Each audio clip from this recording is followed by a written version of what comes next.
Aam Aadmi party Mancherial corporation ఎన్నికల ప్రచారం ప్రారంభించింది. జిల్లా అధ్యక్షుడు నయీం పాషా 9 డివిజన్ల అభ్యర్థులను భారీ మెజార్టీతో గెలిపించాలని కోరారు. 6వ డివిజన్ అభ్యర్థి తలాది శ్రీరథరాజు పెరుగుతున్న అవినీతిని అంతమొందించడానికి ఆమ్ ఆద్మీ పార్టీకి ఓటు వేయాలన్నారు.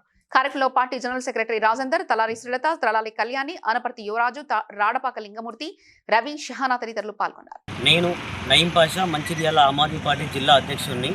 తెలంగాణ రాష్ట్రంలో జరిగే మున్సిపల్ ఎన్నికల దృష్ట్యా మంచిర్యాల జిల్లాలోని మంచిర్యాల మున్సిపల్ కార్పొరేషన్లో 9 డివిజన్ల నుంచి ఆమ్ ఆద్మీ పార్టీ ద్వారా వార్డు కార్పొరేటర్గా పోటీ చేస్తున్నారు. 4వ డివిజన్ నుంచి తలారి శ్రీలత గారు డివిజన్ నెంబర్ 4, 5, 6, 7, 8 నాయకులు కావచ్చు, అభ్యర్థులు కావచ్చు, ఇంకెవరైనా కావచ్చు దుష్ప్రచారానికి ఎగబడి ఇవాళ వేరే ప్రజలను పక్కదారి పట్టించే ప్రయత్నం చేస్తూ ఉన్నారు. ఇవాళ అలాంటిది